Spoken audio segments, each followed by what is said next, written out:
A pleasant surprise before the Bengals' first preseason game. Joe Burrow videoed throwing, running on the field at Paycor Stadium. Plus, there was a game, and there are some takeaways we should get to from the Bengals' first preseason game. Let's get into it. You are Locked On Bengals, your daily Cincinnati Bengals podcast, part of the Locked On Podcast Network, your team every day.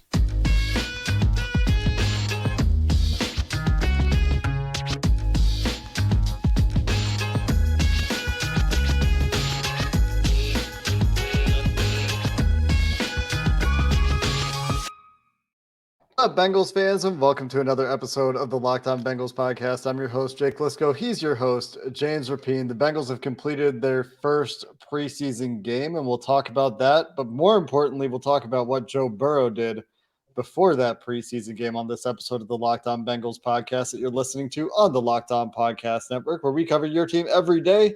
And you can subscribe to this podcast on YouTube or anywhere you get your podcasts. And that makes it really easy to become a first listener, making us your first listen every day on your way to work or while you're at the gym or walking the dog, and to become an everydayer, as we'll have you covered throughout the preseason, throughout the regular season with the latest on the Cincinnati Bengals. And today's episode brought to you by LinkedIn Jobs, who helps you find candidates you want to talk to faster. You can post your job for free at linkedin.com/lockedonnfl. Terms and conditions apply. And James, the big news of the day really has nothing to do with the game, which is the reason we're recording this episode.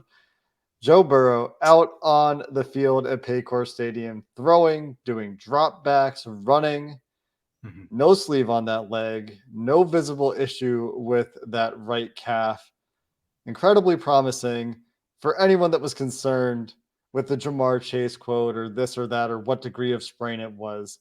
Looks like things are going in the right direction, as we expected. Going in the right direction for sure. And it's weird. This whole thing has gotten weird. And so here's why I think Joe Burrow went out there.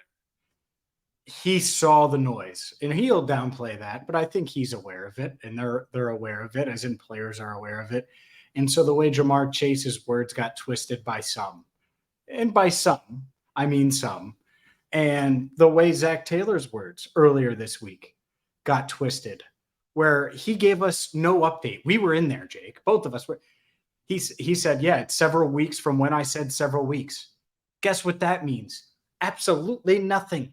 And yet there were articles written saying that Zach Taylor said Burrow's still several weeks away. So you know what I think? I think that this was Joe Burrow saying, all right, I'm already throwing and going through this, and they didn't know that. And I confirmed with Zach Taylor after, and he said a very low yeah, because I kind of had him in a corner. I was like, so he's been throwing, huh? That's not his first time throwing. You got to admit he's been throwing, because you don't want to say, oh, no, that's the first time. And so the fact that he has been throwing, no sleeve, I think is very interesting to me, because there was no clear bruising, no obvious bruising. The Bengals posted a picture of him. Bridget, I think it was Condon from NFL Network, posted a video and focused on his calves. I didn't see any bruising, any discoloration, anything. And so I think Burrow is on track for week 1. That doesn't mean that he's going to practice this week. In fact, I don't think he should practice this week, because this is kind of the path. Remember when we had Brandon Bowers on, and he said, look, you feel good. And I've talked to people that have had calf strains. You feel good and you're ready to go, and then it re-aggravates it. So I think he feels great right now. That doesn't mean he should be full go. And I don't think he will be. I think it'll honestly probably be another few weeks before we see Burrow back on the practice field. And that is A-okay with me, because this dude throwing 50-yard bombs, and on the sidelines, he was standing and hanging out. He had an earpiece in. At least Jessie told me she saw him doing this little tiptoe dance, looking comfortable with his calf. So I think he feels fine. He went through that entire workout and then stood on the sideline for most of the game. It's not like he was sitting on a cart or on the bench. Yeah, and something I didn't notice in the joint practice on Wednesday as well, Joe Burrow behind the play on a few instances, going through, snapping his shoulders as if he's throwing the ball, which I didn't notice during the practice, but then saw some videos afterwards, something that he did then. And again, he's taking dropbacks. He doesn't look particularly limited, but like you said, this is in line with a conservative approach. It's in line with a grade 1 calf strain, which is what we saw some reporting around when he first had the injury. It wasn't widely reported that it was a grade 1 calf strain. It was never confirmed by the team, of course, but those whispers and reports were out there. I think we talked about them a little bit. The fact that he was walking the locker room very quickly after this injury is an indicator that it wasn't a very serious injury. The fact that you mentioned bruising, people might be wondering why you're mentioning bruising, and this can be actually quite hard to detect. If you Google calf strain bruising, there are actually image results. I looked just out of idle curiosity. You can have bruising with severe or moderate muscle tears, and that's what a strain is. That's what a muscle strain is. The fact that his calf looks good indicates, again, either that he's healed very well or that it was a low grade calf strain. And so this is in line with that timeline, that 2 to 4 week timeline. He's about 2 weeks today as we record this on Friday night. And should he continue on that trajectory, you're right. It should be another couple weeks if the Bengals are conservative, which they have been with this injury, before he's back going full. But the Bengals' first regular season game is 4 weeks away.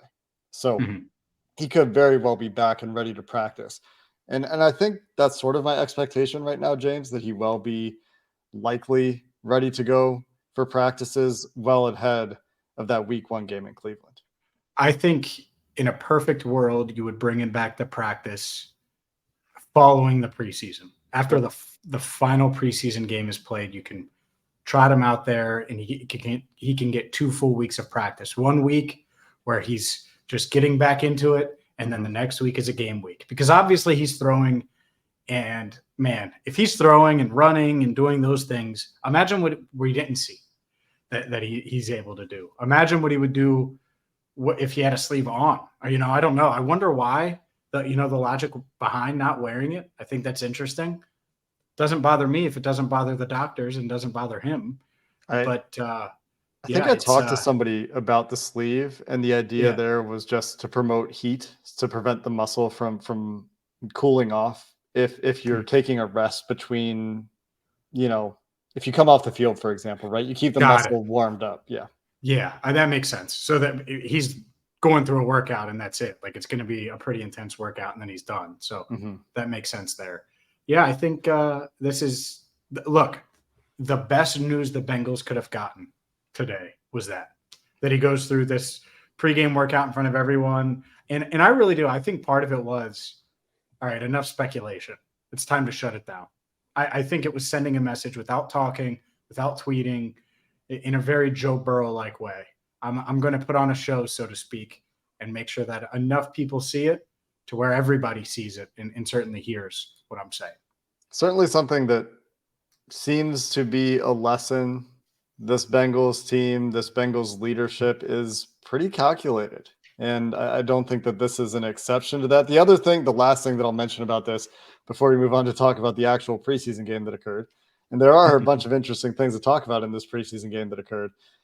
He could ease back into individual work before he's doing full team stuff, before he's facing 11-on-11s where he's rolling out on instinct and that sort of thing. We could see some mild easing back into practice. And you're right, maybe that's not for another 2 weeks, but it also wouldn't shock me if you see very limited participation a little bit earlier than that. And then maybe he goes to the rehab field or maybe they just keep him working with the trainers away from the full practice and they continue to follow that approach. But he was out there on Wednesday. So steps in the right direction for sure. But preseason game 1, the Bengals lost.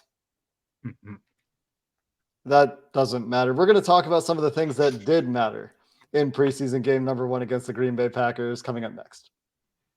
Today's show is brought to you by LinkedIn Jobs. These days, every new potential hire can feel like a high-stakes wager for your small business, and you want to be 100% certain that you have access to the best qualified candidates available, and that's why you have to check out LinkedIn Jobs. LinkedIn Jobs helps find the right people for your team faster and for free. Simple tools like screening questions make it easy to focus on candidates with just the right skills, the right experience, so you can quickly prioritize who you'd like to interview and potentially hire. LinkedIn Jobs is going to help you find the qualified candidates you want to talk to faster. Small businesses rate LinkedIn Jobs #1 in delivering quality hires versus leading competitors. And that's why you could post your job for free right now at linkedin.com/lockedonnfl. That's linkedin.com/lockedonnfl to post your job for free. Terms and conditions apply. Preseason game #1 in the books, James, and let's focus on the things that mattered in this game. Most of that happened in the first 3 quarters or so, depending on which unit you're talking about. Certainly some notes on the quarterbacks throughout the game. Let's start with Jonah Williams didn't dress. Jackson Carman started the game, came back into the game, was very bad when he came back into the game, had a false start, gave up at least 3, if not 4 pressures, including a couple that got Trevor Siemian hit pretty hard in that fourth quarter when he returned. I will say this in Jackson Carman's defense, wasn't quite as bad and was actually at times totally fine early in the game. So maybe Jackson Carman just doesn't like Trevor Siemian as much as he likes Jake Browning. That's a joke. It wasn't good for Jackson Carman in the fourth quarter. That's about as bad as I've seen him play in Cincinnati. You're going against practice squatters at that point. That certainly is concerning. But the note there is that loud and clear, in case you were still skeptical, the competition, if it ever really was a true competition, is over. And I wrote this and I kind of got, I'll say it, I kind of got made fun of for it, but like the battle is officially over. And that was implying that there was a battle. And I've tried to say it on here. I think you've tried to say it on here after months of the offseason. And oh my God, trade Jonah, give the keys to Jackson. That was like the track records couldn't be farther from the what some people at least expected to happen. Now, with that said, I do think that Jackson Carman, there's a chance that he could go win the swing tackle job still and be that guy where he's backing up both tackle spots. Naturally, when you have Jonah, he could play left tackle, so who knows exactly who does that. But the other part of this, if you're the Bengals, is do you look at Jackson and do you say, all right, this is why you keep La'el Collins? Do you want one injury? Do you want to be one injury away from Jackson Carman, the guy who got called for a false start in the fourth quarter when he had to go back in, the guy who got beat and multiple pressures in the fourth quarter? And maybe that's just a concentration thing where he didn't realize he was going to go back in and kind of mailed it in. And I get that mentally, but maybe they were trying to test him and see if he could deal with that and get back into the game and be able to process it and handle it against backups, like backups to backups. And so it's not like they were doing something mean to him. I'm sure they didn't say you're done for the game and then put him back in. And maybe it was because of an injury or something that we're not aware of. But yeah, the right tackle battle, it was, I guess, up for some discussion. But internally, I think as long as Jonah Williams did what everyone expected him to do, it was never a battle, to be quite clear. Could there have been a path for Carman? Sure. But Jonah would have had to have been really bad, and he's been the opposite. He's been really good. So congrats to him on winning the starting right tackle job. And hopefully, starting Sunday and moving forward, there's no more rotation. Get Jonah as many reps as possible with the first team. And the only time he shouldn't be with the first team is if Jackson's giving him a rest or someone's giving him a rest, because it's time to get Jonah Williams up and running and feeling as comfortable as possible at right tackle. I'm trying to remember now in the joint practice, certainly in the one-on-ones Jonah Williams was going against or was out there with the first team. Do you remember if they were rotating? You were watching more of the defense. No. Were they still rotating on Wednesday?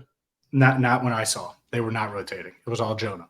Yeah, I don't remember them rotating on Wednesday either. That could have certainly been an indicator as well. Other notes on the offensive line while we're on the topic. The starting, quote-unquote, starting offensive line in this game with the starters, the actual regular season starters resting. Deontay Smith started the game at left tackle, also played at right tackle in the second half.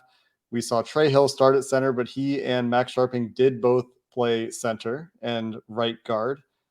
And we also saw at right guard Cody Ford. Trey Hill was playing left guard in addition to Max Sharping. And those internal guys did have some rotations happening there as they continued to get Max Sharping some work at center. to me, Max Sharping, Trey Hill both look like they're in line to win backup jobs. Cody Ford, I think, has done potentially enough to be a backup on the interior. That'll be interesting. But also interesting was Hakeem Adeniji didn't get into the game at all until the second half, which was a little bit surprising to me. I thought he might have at least gotten some work with some of those guys that are expected to make the roster, because the second half, it was mostly practice squad plus tackles. The interior guys that were playing in the second half to me seemed like they were primarily practice squad candidates. Obviously, that could change. That second half offensive line had a tough time, though. The quarterbacks went first half Jake Browning, second half Trevor Siemian. I don't think there was a ton of separation between those guys, but Trevor Siemian certainly had it harder, I thought. I agree. I think that 1, 2. I'm gonna sleep on this, Jake, because it's pushing midnight. But man, oh man, we need to have at least some deep thoughts about this quarterback competition in this quarterback position behind Joe Burrow, because I have no doubt in my mind that he calf strain and all was like 50,000 times better than the rest of the quarterback talent combined on the field, including Jordan Love.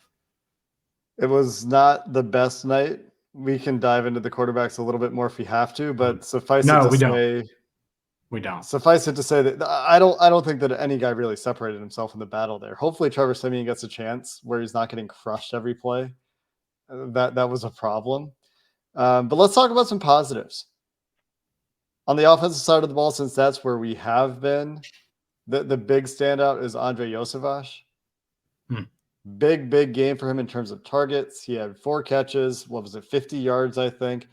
Could have had 2 more defensive pass interference calls. Came a toe from a deep touchdown catch as well, although I'm not sure he possessed the ball through contact with the ground. So that might have gone to a review either way. But I thought impressive night for Yosevach, showcasing his ability to play at the NFL level, showing the promise that came with that 6th round lottery ticket, and showing that maybe they've got a diamond here that can convert and become a contributor for this team. Yeah, I really liked what I saw from Yoshi, and he's got all of the skills that you want, like the athleticism, the speed, certainly good size. And we were able to see it. I wish he was able to bring that one down. You're right. Very close. That would have been like T. Higgins, like the ability.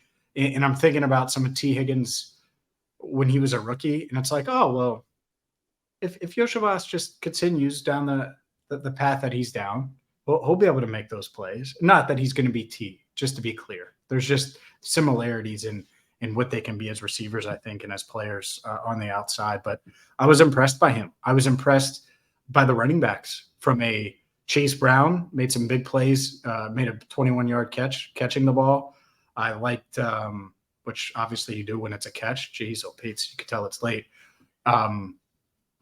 Chris Evans, I liked his 33-yard run. Was running up the gut a little bit better, I thought. He did break one out. That was not ideal. I think that's his – that's like his instinct is telling him to go to the outside, and he doesn't necessarily need to, because I thought – and even in practice, I've noticed him. I think he's been a little bit better between the tackles. In his defense, it was Christian Trahan with the holding penalty, and maybe a more athletic tight end doesn't get caught there. But that has been the problem for him in preseason, right? Is creating or inviting holding penalties by going somewhere where he's really not supposed to go. And when defensive linemen or engaged defensive players try to break away from that block to where Chris Evans is bounced to run, they end up in a compromised position. But I thought it was a mixed bag for the running backs. There were certainly some big plays for both of them. Zach Taylor made sure to highlight Chase Brown's ability to convert a couple of 3rd and shorts, a couple of short yardage situations as well. But from a pass blocking perspective, I had both guys missing at least 1, if not 2 assignments in a pass blocking responsibility perspective. Chase Brown was lucky to not get called up for holding on another one. And so I think needs to be a little bit more there from those guys, but they both had explosive plays. And so there was certainly some positives to go along with the areas where there needs to be a little bit more development. I have one more note on the offense, James. actually two more notes on the offense before we talk about some of the secondary players that really stood out in this game, because the young secondary really came to play, and a couple defensive linemen I want to talk about as well. So let's finish on the offense here, get to the defense as well, coming up next. Jake Lisco wants to talk about offense. I'll tell you what, let me think about this a little bit more, but there might be some quarterbacks and running backs that are bigger names that I mentioned in podcasts coming up if I feel the same way I do right now. But let's get to some other thoughts on the offense. So Tanner Hudson. Oh, balling. He was balling. Concussion, unlucky. Hopefully he has a chance to recover from that and get back out there. He tried to hurdle a Packers defender, ended up getting flipped, landed pretty hard on his head. And then a Packers player also landed in his head and neck area. So a bit of a double whammy there. Hopefully he's okay, but he was productive. He caught the ball well. He managed to get upfield on that play. Was certainly the most productive tight end in this game for the Bengals, a quarterback. I think he was only in the game with Browning. Browning looked very comfortable throwing in the ball. And Yes. Charlie Jones, what did you think? He's dealing with apparently a labrum reportedly in that shoulder, playing through it. What were your initial thoughts there? Yeah, I think he didn't look super comfortable, and the shoulder certainly bothering him. I was watching him just post game, and I'm not going to get into too many details because I don't want to do that to him. But no, his shoulders bothered him still. So that's part of it. The other part of it is you hope he's strong enough. I think that would be the other thing. And so is it shoulder? Is it just NFL play strength? That would be the concern. But because he has the shoulder, I default to the shoulder. Yeah. Didn't look terribly comfortable, but hard to know exactly why. Did have some opportunities in the fourth quarter, but it wasn't until late in the game that he actually got his first target. Certainly a heavy game for Joseph Bosch by comparison. Anything else you wanted to hit on the offensive side of the ball, James, here before we transition to some of the standouts on defense? They gave up a lot of points, but there's still a lot of good on the defensive side of the ball. Yeah, the standout is, let's get to the playmaker of the day, the player of the day. Tycen Anderson. The guy who'd get the game ball, my guy Tyson. Woo! Woo! I'm excited for him. I'm excited for him because if those that don't know, 43-yard pick six, had the second interception. Taking it away from my guy Tucker Kraft, by the way. Yeah, he worked really, really hard last year and had the health, where he got injured early, couldn't come back, was kind of stuck because of the way that safety room was, even when he was healthy. And so now he's ready to go, and he's showing it. And I love it. I love it for him because I know he put in the work. And the thing that was just made tells you all you need to know about Tycen Anderson. So doesn't play at all as a rookie, can't practice for most of his rookie year, all of those things. This is his first preseason game since last preseason. And he goes out there and does that. And one of the last things he says to me when I'm talking to him one-on-one, he said, if I don't do it next week, it doesn't matter. It was that simple. An hour removed from it. It's not like he's popping champagne or like going to celebrate, and he's, 23, 24 years old. And now he's like, hey, if I don't do it next week, this week doesn't matter. And that mindset, I think it's easy to root for a kid like that, but I also think he's going to be successful, and it's easy to bet on someone like that because of that mindset. And clearly he's put in the work. He's not wrong, though. The safety room is very competitive. We're talking about 5 safeties if they keep Tycen Anderson and Michael Thomas, who played sparingly in this game on special teams. I don't recall seeing him on defense. In fact, it took a little bit of time for the rookies to get in on the offensive side of the ball in general. We did see Jordan Battle, who had a pass breakup of his own, made a special teams tackle, the safeties look great. A good tackler. We saw Dax Hill make a incredible play. He could have even had an interception there perhaps, but knocked down a deep ball intended for Christian Watson when DJ Turner slipped on the play and Christian Watson got behind him. Dax Hill gets over there from a post safety position. This is middle of the field close and gets all the way over to the sideline to break up a pass intended for the very, very fast Christian Watson. Really big highlight play, showcasing fantastic range for Dax Hill there. He also lined up all over the place. We saw Dax in the box. We saw Dax in split safeties. We saw Dax as a post safety. So, again, speaking to his versatility, Nick Scott did not play in this game. We talked about Tycen Anderson. Those three safeties all had really, really good plays in this game. And DJ Turner on fourth down showed off his comfort with the ball in the air when he's in phase with a wide receiver, got his head around to bat down a pass, showing off those ball skills. That is the kind of flash that you want to see from DJ Turner. No doubt. That's what we've seen in practice. It translated. I know some were concerned a bit when he slipped or fell or whatever the case was on that Watson deep ball that Hill was on. And, you know what's wild is this secondary, they were like, man, we left some plays out there. Like Dax is mad at himself because he didn't realize he should have picked it. Like in his head, he should have picked it. Yeah. Jordan Battle, same thing. He's like, I knew it was coming.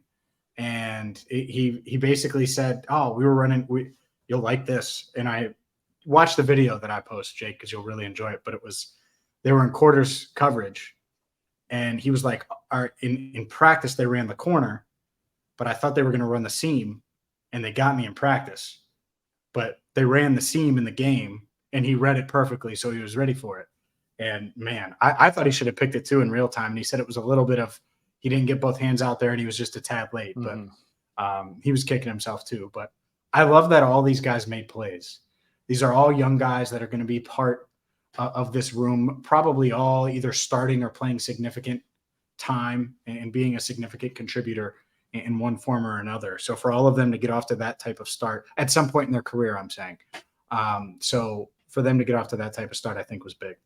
Yeah, it was a nice preseason debut for those guys. It wasn't perfect, obviously. There were plays like Sidney Jones and Jordan Battle had words after a play where Christian Watson converted a third down and got to an out route.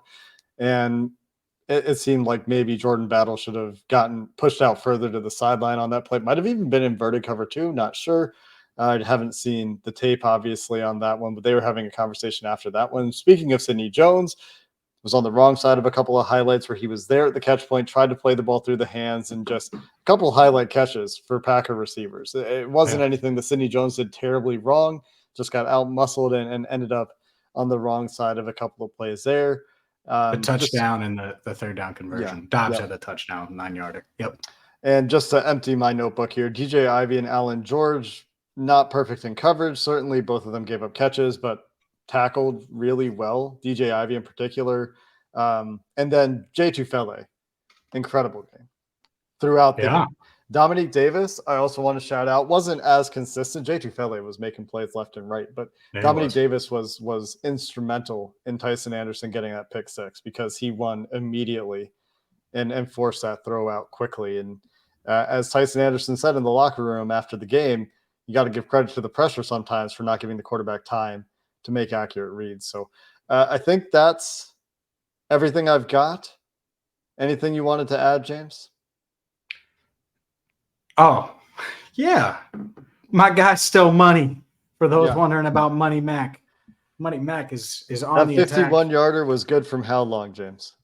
79. He crushed it. He crushed it. 79. Split it, too, right down the middle. Joe Burrow is back. Money Mac on the attack. And I'm feeling pretty good. My guy Tyson, Dax showing up. It's good. It's a good feeling. And by the way, I talked to Battle, and he was so excited. Jordan Battle was more excited than Tycen Anderson. Like, way more. Tyson was, like, composed and, like, really quiet. Like, I got to do it next week. Jordan Battle was, like, grinning and just so excited. It was his NFL debut. I get it. It was awesome. It was awesome to see. Yeah, good stuff. I'll say that overall, we haven't talked about Myles Murphy, and we do need to talk about Myles Murphy. The real quick summary is I thought his athleticism showed up on a couple of plays. He did not have a tremendous amount of success. There's more to that conversation. The first-round rookie, kind of what I expected, though. We can have a bigger conversation about that when we've had some time to digest things. But my big takeaway was a lot of the guys that played in this game, they're going to be relied upon in rotational roles or as contributors this year, I thought for the most part they showed up. The guys that I was already projecting to make the roster, I thought that they showed something. And, obviously this is pending tape review and all these things. And, I'll personally have to watch the offensive line again. And like I said, Carman was better in the first half than the second half. But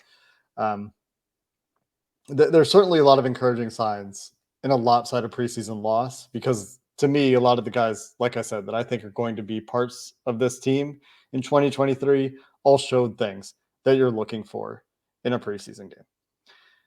That being said, that's going to do it for this episode of the Locked On Bengals podcast. Preseason game 1 in the books. The Bengals are back at practice on Sunday. We'll have an episode for you after that practice. And until then, Bengals fans, thanks for listening to this episode of the Locked On Bengals podcast. Hoo day, and have a good one.